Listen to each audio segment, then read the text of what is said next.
I think about Detroit, I'm talking about the neighborhoods. I'm talking about Deep West, Deep East, Northwest, Southwest. There's experiences that come from those communities that are very important to understanding the experiences of all Detroiters. There's so many good artists in Detroit. Everybody is not going to become nationally known, but when you go, you just hear really wonderful music. We've got the beat of the nation here in Detroit, because here we have people that work together of all races, of all religions, who in this cosmopolitan area have found a way to solve our common problems. That is the lesson of Detroit. Welcome back to the Metro. I'm Tia Graham. And they say beauty is in the eye of the beholder, or that beauty is more than skin deep. But if we're really being honest here, presentation, a person's build, attire, demeanor, it does shape how other people perceive who they are and what they care about. And we'd be lying to ourselves if we said we never cared about it. That's a lie. I mean, that's why our preference for what we like and how we want to look are shaped by outside influences. The people we surround ourselves with influence our taste, which forms our opinion on what we deem as cool or as beautiful. The media we consume is powerful too. It encourages us to change the way we look to fit the latest fashion and beauty trends. And it's that tendency to modify ourselves that we're going to unpack for the rest of this hour. What are the trends of today? How do we get here? And how has it helped or how has it hurt us? The phone lines are open and we want to know, have you ever considered changing the way you look to fit a certain beauty standard? The number is 313-577-1019. In the United States, a country where white and thin have been the beauty standard, Black women have historically been deemed unattractive. We want to better understand the pressure of America's beauty standards from that perspective. And joining us now on the Metro is Professor Rokeshia Ashley McAmey. She is a researcher who focuses on health communication and body image and modification and maternal health. Professor Ashley, welcome to the Metro. Good morning. How are you? Doing well. How are you? Very well. Awesome for joining us. Thank you for joining us this morning. So we do want to start out with the pressure that Black women feel about themselves. And I want to start by discussing different features. So let's start with our hair. The standard for beauty is not the kinky, coily hairs or the hair that's described right now as 4C hair. Right now, we see the long and flowy is what's in. So can you talk about the pressures that come with hair texture that's a little different from the standard?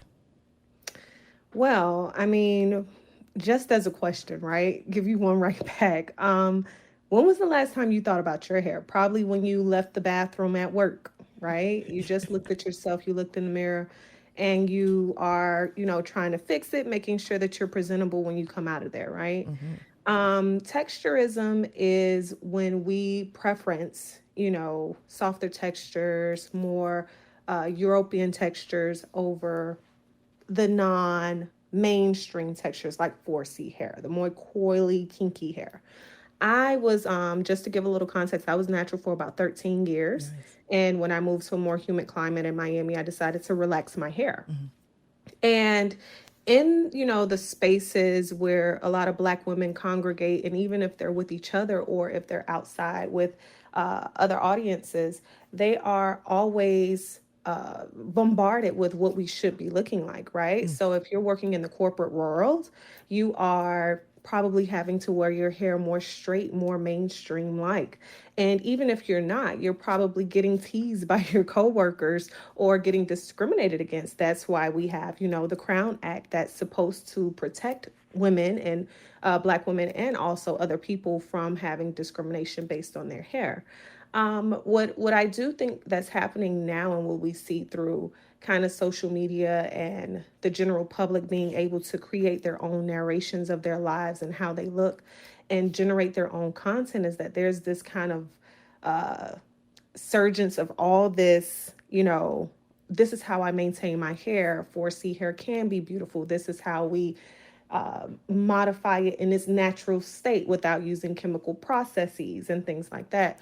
So I think that there's definitely some shifts happening, but we've of course seen like My Black is Beautiful happen and Black is Beauty, all those different moments happen. But right now, I think that a lot of people are taking kind of a hold of what they decide to make beautiful, and really kind of, Yeah. Yeah. loving on their own hair. Exactly. The self love, the self care.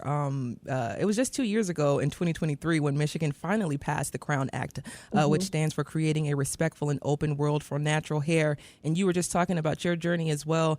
I cut off a lot of the heat, pressing, relaxing back in 2010, and I haven't had a relaxer since then, or I haven't put much heat in my hair since then. And it was due to the health risks and the health reasons for wearing relaxers. But can you just talk about that healthy movement that we're seeing right now, natural hair movement that started roughly in those 2010s and has continued on today? And you talked a little bit about being in community, and oftentimes we see the struggles of being a natural hair girly versus not being a natural hair girly in those spaces, and it can be difficult. Yeah, it definitely can. I mean, even for myself, I struggle with the idea of even perming my hair again, because at the time I have a daughter, Yeah. and her hair is not relaxed, and I always think about, well, I hope she thinks she's still pretty. And even yesterday I got my hair done, and it's weaved and it's straight hair, and she was like, "Well, mommy, I want my hair like that sometimes." So, I'm still hypercritical of these conversations, and making sure she has the literature to know who she is, and what's beautiful for her. However, sometimes when we're in community, we see those differentiations in our hair types. And sometimes we actually have differential treatment based on those hair types.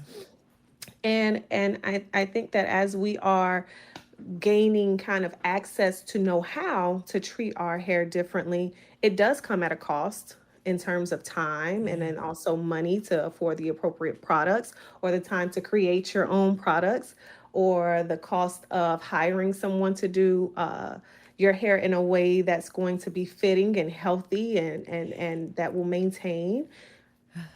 And It's a as we lot. go, yeah, it's a lot. It's definitely a lot. And oftentimes when I have these conversations, because actually myself and a professor at North Carolina A&T, Dr. Daphne Valerius, we're completing a paper now that talks about Black hair, and what we're essentially trying to say is that, regardless of the choices that you make with your hair, whether you texturize it, relax it, or keep it natural, if you're performing in a way that's healthy for you, and you're exercising your own autonomy in a way that's going to make you feel okay and safe in your own body, then that should be the privileged point at that time.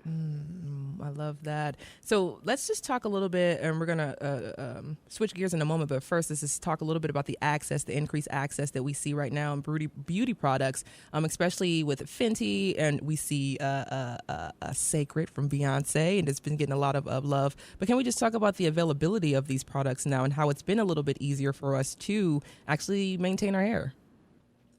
Well, it's definitely so I haven't tried Me Sacred, neither, but I've heard good things. I hear good things. but typically, and I've seen the price points. I I think know. so. I think that what happens is I'm a Miami girl, and it's nothing for me to run around the corner 3 blocks from the house and go to a beauty supply store. If Sacred isn't there, if Fenty isn't there, I might not be buying it.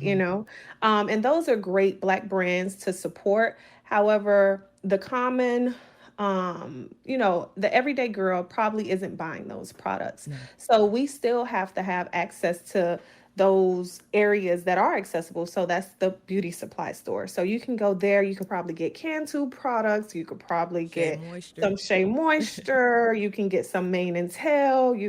You have different opportunities to gather stuff there. But what I do see a lot of is the different types of oils and natural products that you could probably pick up from your local grocery store and mix on your own and apply to your hair and textures. And that's something that we've seen a lot on like YouTube and Instagram and different TikTok, different sites where the girls are really saying, listen, you can do this on your own.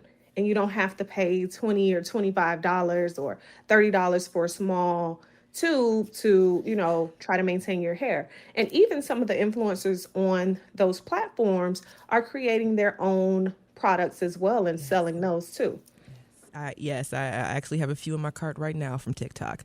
But Professor Ashley, we're going to switch gears here and just talk about the pressures that we face, especially when we talk about Black women, the skin tones and what that does to beauty and the pressures of maybe being a fairer-skinned Black woman versus a darker-skinned Black woman. Well, this is definitely an age-old conversation, and part of my dissertation research many years ago was looking at how we decide to modify our skin based on some of the health ramifications that certain products could have. And one thing that I found was that, a lot of people kind of are against skin whitening, which, everybody's open to whatever their decisions are about, modifying their bodies. However, I think a lot of the context has to be rooted in kind of the historical treatments of Black bodies. And in saying that what I found in that particular study was that a lot of the women who I studied at that moment, they were adopting practices from their mothers and their grandmothers and their aunts. And those particular matriarchs of their family, they had adopted the societal kind of stigma at that time. So they were raised during Jim Crow and, still during kind of that integration period of the United States. So they knew what it felt like to go out and be Black, right? To go out and be dark and to know that you were different and to know that you deviated from whiteness. And anything that's a deviation from whiteness, whether you're Black, Asian, whatever, it's not okay, right? You're not white. You're not the standard. And what's disheartening about it is that as we still, continue on, and Derek Bell calls it peaks of progression, right? As we still look at this race issue, particularly with anti-Blackness, we don't have the opportunity to ever really get away from it, right? We see some great moments, right? We have a Black president. Yay, but look at where we are now. I mean, look at what our country is now. Like we never really will get away from the anti-Blackness that's rooted in the U.S. and not only in the U.S. but global anti-Blackness. And as we walk around in these very real bodies, it's you can change your skin, but you cannot change, the experience of the masses of people who are Black. Professor Ashley, I just love that your research, identified that generational pass down of that mentality for yourself as a Black person of the way you should look and the way you should present yourself. And I wonder how that ties into the term that we all hear now, breaking generational curses. For myself, growing up, that wasn't even, I didn't think or even think about my skin tone because it wasn't something that was taught to me from my mom. So thinking about that and thinking about how you're talking once again, talk about that in the terms of breaking those generational curses. Well, you have to talk about it. That's number one. One thing that I did from that research is I created a children's book called Sunflower Child. And it's because, forgive me, I get emotional when I talk about this because my daughter is kind of the catalyst for everything, because I know my experiences when I was her age, and I want her to always feel as beautiful and brilliant as she can be without the impact of anything else, which I know is impossible. Yeah. So in this book, I talk about the different I talk about in a rudimentary way, for children, the different skin tones and how the girls should love each other all the time and how they should look to the sun, which is a nutrient for them. Don't be afraid of getting darker, because if you get darker, you get magic melanin, that protects you from certain skin ailments, right? And then also protecting your skin with sunscreen. So that particular book is an entryway to having that conversation with your baby, even if they're like 3 or 4 years old. They know what the sun is. They know what color is, and it's a number of different books out there that support having these conversations with your children. So even if you can't have that, afford the book or be able to use the book, in your everyday, you're probably too busy, but just talking about some of the people that you interact with, or don't interact with. If you run to the store, if, Emery, that's my daughter, she's so inquisitive. She always asks about, well, that's a white person. Is that person bad? And Yeah. she's trying to figure out these different things that she's learning in school and in social interactions. So be open to having those conversations about with your children. And that helps to develop their understandings, and hopefully they continue those conversations generationally as well. You're listening to the Metro on 1019 WDET. I'm Tia Graham, and I'm talking to Professor Ashley. She researches health communication and body image and modification and maternal health. The phone lines are open, and we wonder if you've ever considered drastically changing your look to fit a certain beauty standard. That number is 313-577-1019. I love what you just talked about with the book. Can you say the title of your book again? Sunflower Child. I love that, because I think oftentimes when I think about my hair, I say, well, it grows to the sun because that's what it's supposed to do. And that's how it should be rocked. That's how it should be worn, to the sun.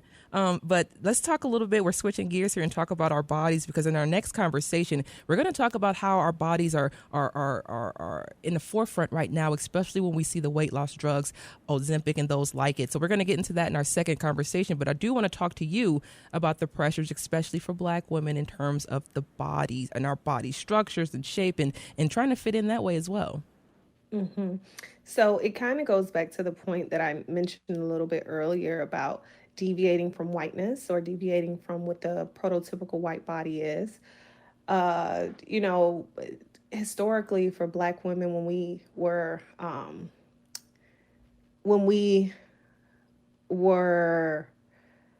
during the I always try to figure out how to put this, because we didn't come here willingly, No. right? Yeah.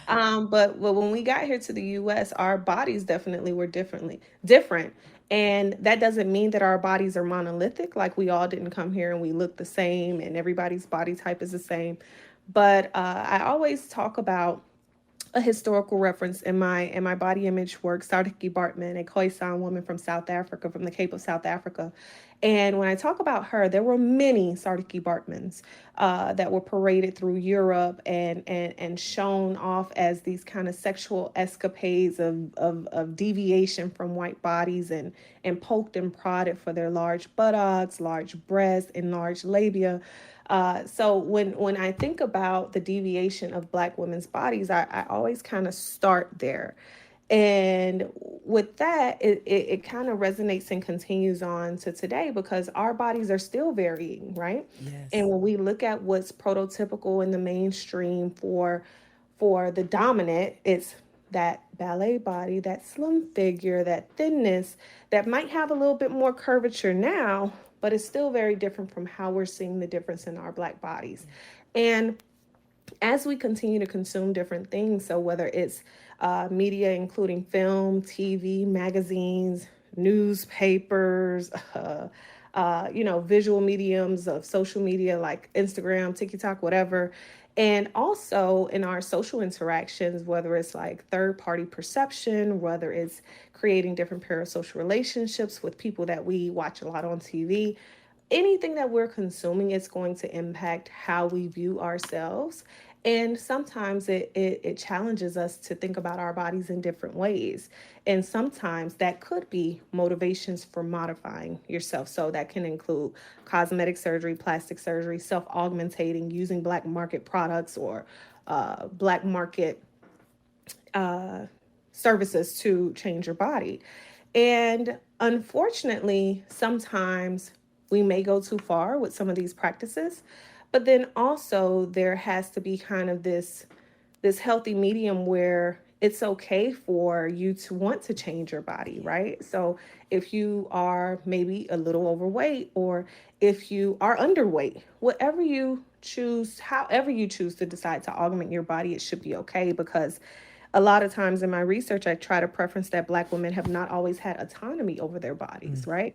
Just with our kind of conception in this country, our bodies weren't our own. And, for so long, we still didn't have, proper medical care, treatment, etc. And our bodies weren't our own. And now we're we have that agency, right? We have that autonomy to be able to make those decisions for ourselves without having to necessarily, ask our counterpart or have to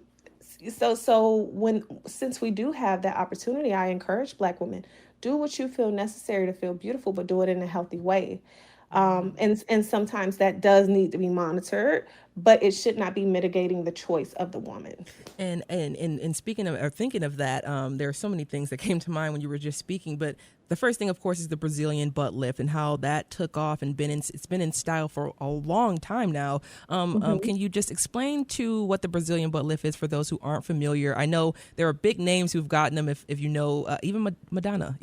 So, ooh, girl. That's a kiki.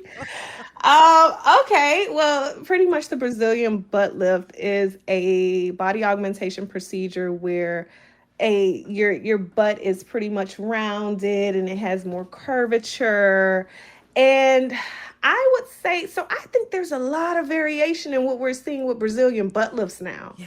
Because I think when they first started, maybe early 2000s they started, and then they started peaking in the 2010s, 2012 kind of. And now I think they're still happening, but what we also seeing that people are reversing these kinds of methods, right? And then there's also, even if you don't get the Brazilian butt lift, there were butt shots, right? It was different methods to kind of get that same look. However, I think that they're changing now. They're looking different. And then there's now this one called like the Slim BBL. So it looks like you got a little bit of a BBL, but it's a more natural kind of curvature that you have.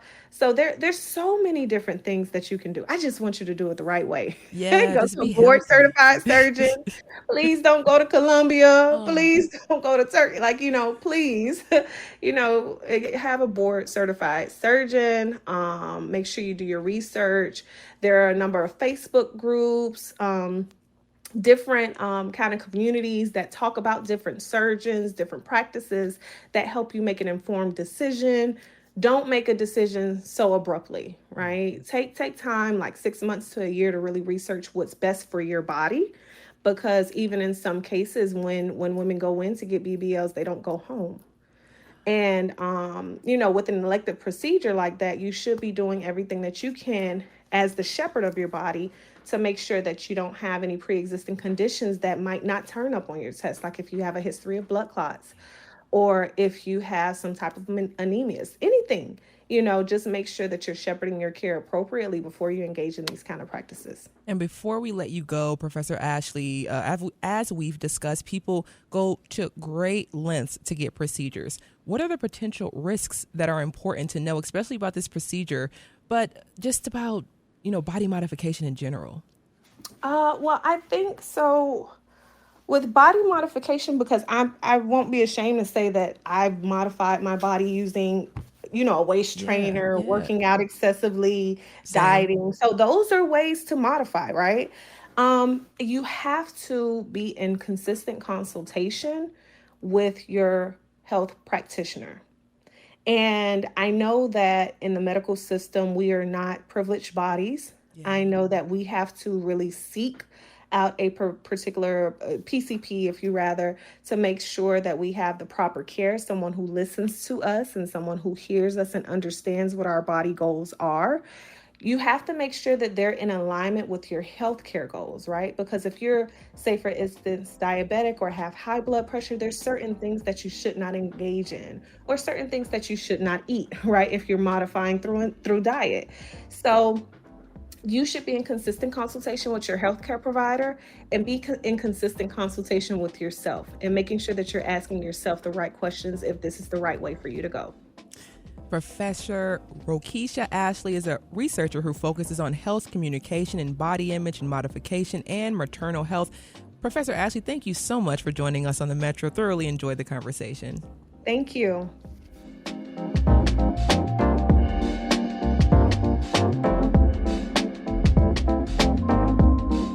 Coming up, we are going to discuss the risks and benefits of weight loss drugs. Have you considered changing the way you look to fit a certain beauty standard? That number is 313-577-1019. We'll be right back on the Metro.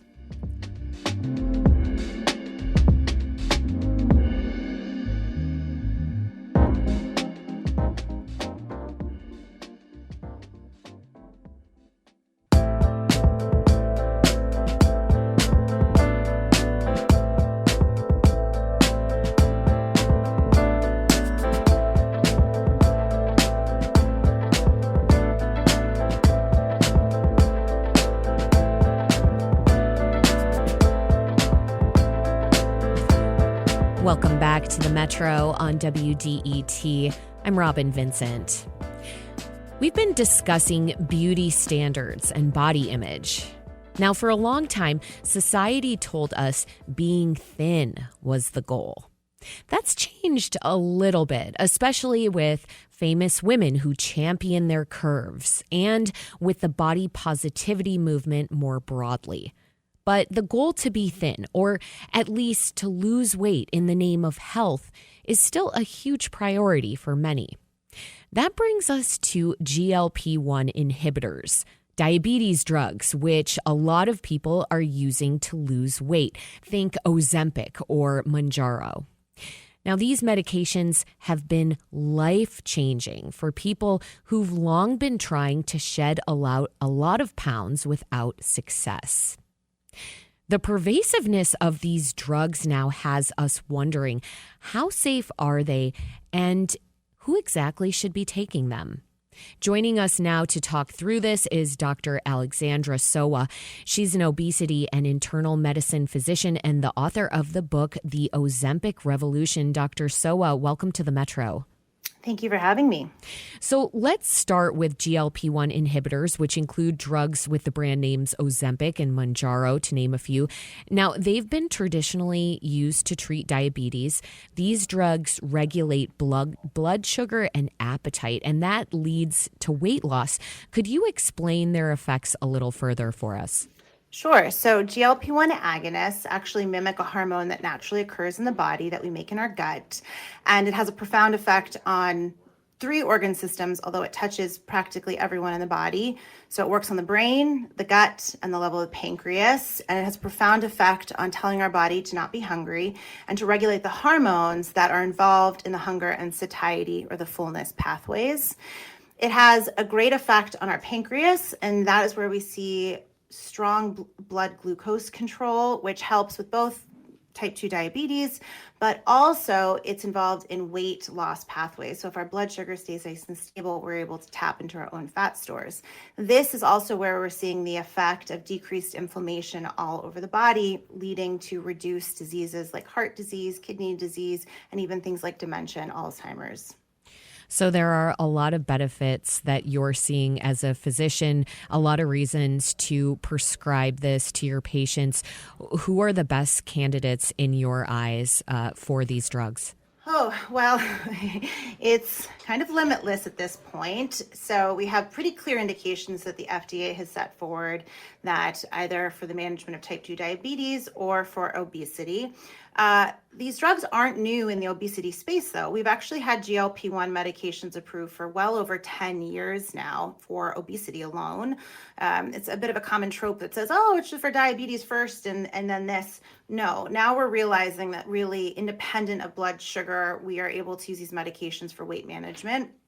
So on a very basic level, we can use body mass index, although that doesn't tell the whole story. But BMI qualifies you for use of these medications if you're greater than 27 with some issue that could be a health issue that could be improved by these medications, or a BMI greater than 30. So a lot of people think, honestly, that these medications are reserved only for people who have class 3 obesity or are significantly overweight. But really, that's not the truth, because we know that we can improve so much future disease if we help people lose weight at earlier ends of the spectrum. Body mass index, isn't that sometimes questionable, though? Is that ever a questionable measurement? Yep, for it this. is. So that's why I said it really doesn't tell the whole picture. So it just really takes into account your height and your weight. And we have different cutoffs of health of BMI for different ethnicities.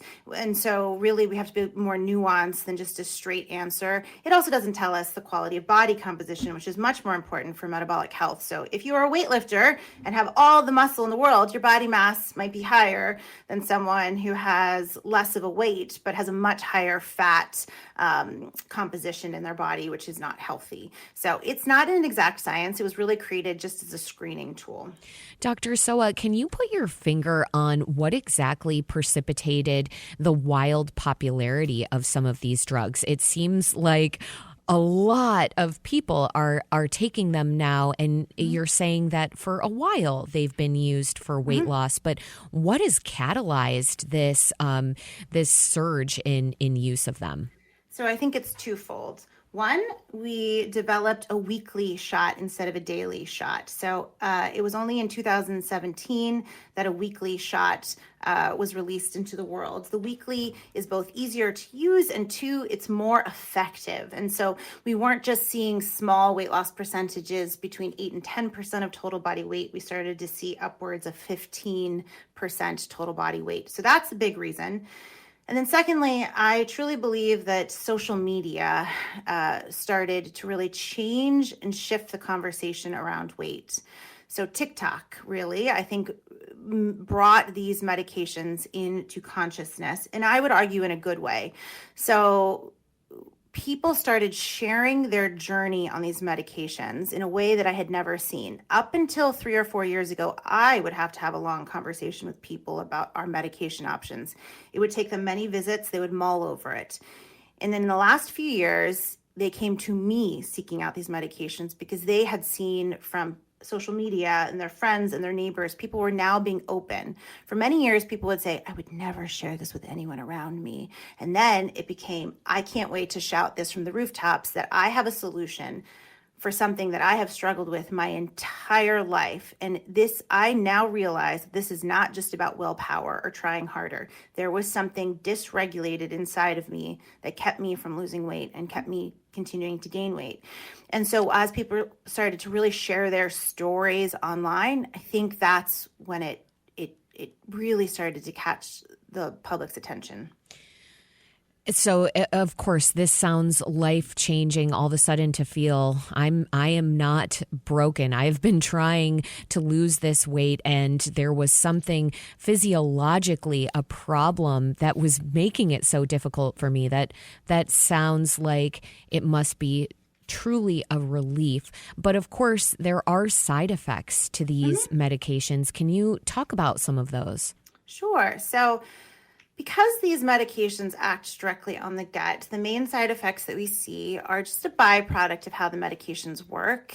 Because food moves through your system more slowly, you tend to see GI upset as the main cause. So nausea, constipation, diarrhea, and then some fatigue. These side effects get a very bad rap, I'd say. But if you know how to mitigate them, meaning kind of getting ahead of them, knowing that you need to get up and drink some water. You need to have a protein shake even if you're not hungry. You need to treat your reflux if it's something that's kind of gone untreated for years. If you know how to get ahead of them, then people feel very, very well. In fact, in my practice, I have never had a patient had to stop these medications, but out in the general world, up to 66% of people will stop these by 1 year due to side effects, which I just think is so sad. It's one of the reasons that I wrote the book, The Ozempic Revolution. I wanted to give the masses my secret sauce of how I realized how I needed to educate people about side effects. I needed to give them tools to help themselves. And then we could, knowing that you don't actually need to go up to the next dose every month if you're not feeling well. You can stay at the lower doses if it's working. You need to get your protein in. You need to maybe potentially avoid certain foods. So I give everyone all of those tools in my book. So it sounds like you're quite a proponent of these drugs. In the last, 30 seconds that we have here, would you say, though, are there patients you see who you do not recommend this to? Oh, of course. If you are using this for quick weight loss or vanity, this is not for you. I we really need to be careful about using this as just another tool to help you in yo-yo dieting. This is a medication for health, not thinness. Dr. Alexandra Sowa is an obesity and internal medicine physician and the author of the book, The Ozempic Revolution. Dr. Sowa, thank you so much for joining us on The Metro. Thank you. The Metro is a production of WDET, a listener-supported service of Wayne State University. This is WDET-FM, Detroit Public Radio, your connection to news, music, and conversation.